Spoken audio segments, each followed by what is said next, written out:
नमस्कार। आइए आज बात करें राजस्थान की, बात करें मीरा की, बात करें मेवाड़ की, बात करें मेड़ता सिटी की। जाने कुछ मीरा को, समझे कुछ राजस्थान को, क्योंकि सही कहा है किसी ने, कुछ दिन तो गुजारी है राजस्थान में। क्या बात है राजस्थान में। राजस्थान बहुत खास है।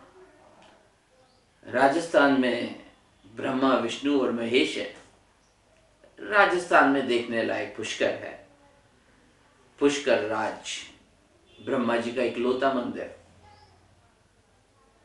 विष्णु के अवतार सांवरिया सीठ का मंदिर, नाथद्वारा का मंदिर, गोविंद देव जी का मंदिर और महादेव का मंदिर, झारखंड महादेव और घर घर महादेव के मंदिर। ये भूमि है जहाँ ईश्वर को आराधना की गई है, जहाँ ईश्वर को बहुत ऊपर रखा गया है, जहाँ अध्यात्म का बहुत महत्व है। और उसी भूमि से आज से लगभग 500 साल पहले एक लड़की का जन्म होता है और मेड़ता सिटी में जिसका नाम मीरा रखा जाता है। एक ऐसी लड़की जिसका व्यक्तित्व विराट, जो ईश्वर के प्रति समर्पित, जो अपनी बात को मनवाने के लिए पूरे नॉर्थ इंडिया घूमती है, अपने जुनून के लिए, अपने पैशन के लिए। मुझे लगता है विमेन एम्पावरमेंट अगर समझना हो तो मीरा को भी समझना होगा। 500 साल पहले राजपूताना घराने में एक लड़की जिसकी परवरिश किस तरह से होती है, लेकिन वो अपनी अपनी बात को किस तरह से अपने पैशन के पीछे रहती है और कैसे अपनी भक्ति करती है, ये एक बहुत बड़ा व्यक्तित्व है। आज से 500 साल पहले की बात है जब लोग जाया करते थे वृंदावन से नाथद्वारा। और वृंदावन से जब नाथद्वारा जाने के दो रास्ते थे। एक रास्ता अजमेर रोड होते जाता है और दूसरा रास्ता मेड़ता सिटी से नाथद्वारा के लिए जाता था। वहीं बीच में एक शहर जिसका नाम है मेड़ता सिटी, और मेड़ता सिटी में बाबू साहब जो बहुत ही स्पिरिचुअल, बहुत ही आध्यात्मिक और बहुत ही नॉलेज के प्रति समर्पित व्यक्तित्व वाले व्यक्ति थे। और उन्हीं की पोती जो हमेशा उनके पास रहती थी, जो उनकी बड़ी लाडली थी और उनकी गोदी में अक्सर उसका समय गुजरता था, उसका नाम मीरा था। मीरा अपनी बाबू साहब की गोदी में बड़ी हुई, लेकिन बाबा साहब को एक बहुत ही खूबसूरत, राव दुद्दा जी उनका नाम था, उन्हें एक बहुत अच्छा शौक था जो आजकल हम लोगों में नहीं है। उन्हें सुनना बहुत अच्छा लगता था, उन्हें श्रवण करना बहुत अच्छा लगता था, उन्हें सत्संग करना बहुत अच्छा लगता था। इसी परिवेश में जब लोग माधव के दर्शन करने के लिए जब वृंदावन से नाथद्वारा के रास्ते आते थे, क्योंकि उस समय मुगलों का शासन था और वृंदावन में कुछ प्रतिबंध थे पूजा से संबंधित।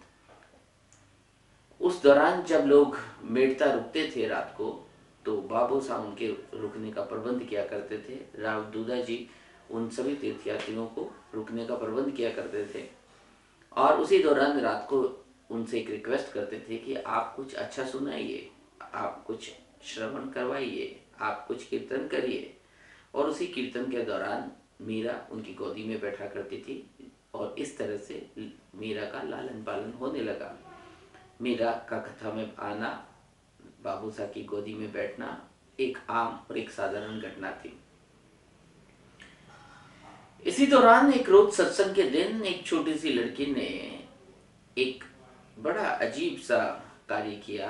जब सब लोग सुन रहे थे, 2 घंटे से लगातार सुन रहे थे, जैसा कि हम सब लोग क्या करते हैं, वो 2 साल की लड़की इसी कीर्तन के दौरान, इसी सत्संग के दौरान खड़ी होती है और एक सवाल पूछती है।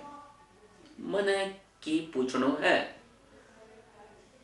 सबकी नजरें उस छोटी सी लड़की जिसकी उम्र अभी 4 साल ही है उसकी तरफ देखने लगते हैं।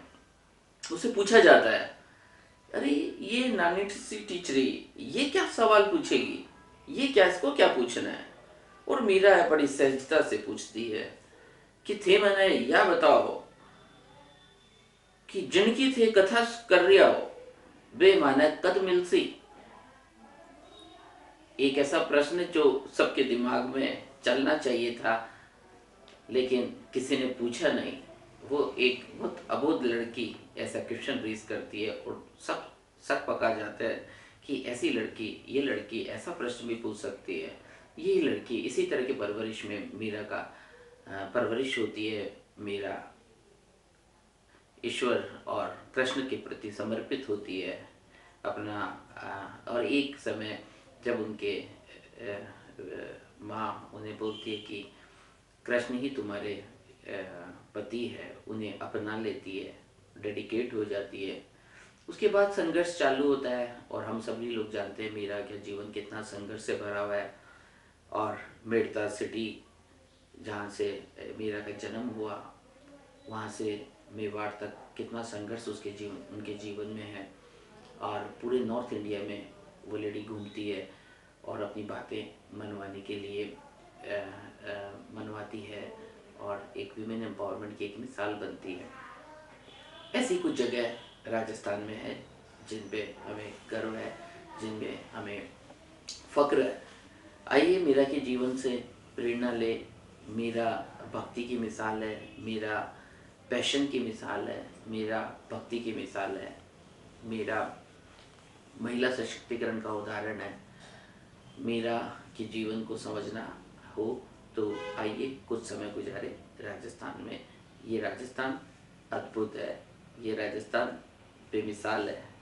आइए राजस्थान की धरा को समझे, उसका सम्मान करें, क्योंकि यहाँ से पुष्कर ही नहीं, यहाँ पुष्कर है, यहाँ नाथद्वारा का मंदिर है, यहाँ गोविंद देव जी का मंदिर है, यहाँ शांति है, यहाँ कल्चर है, यहाँ सौहार्द है, यहाँ महाराणा प्रताप है, यहाँ महाराणा सांगा है, यहाँ रानी पद्मिनी है। और बोलते जाइए इस अद्भुत धरा को सलाम। जय राजस्थान। धन्यवाद।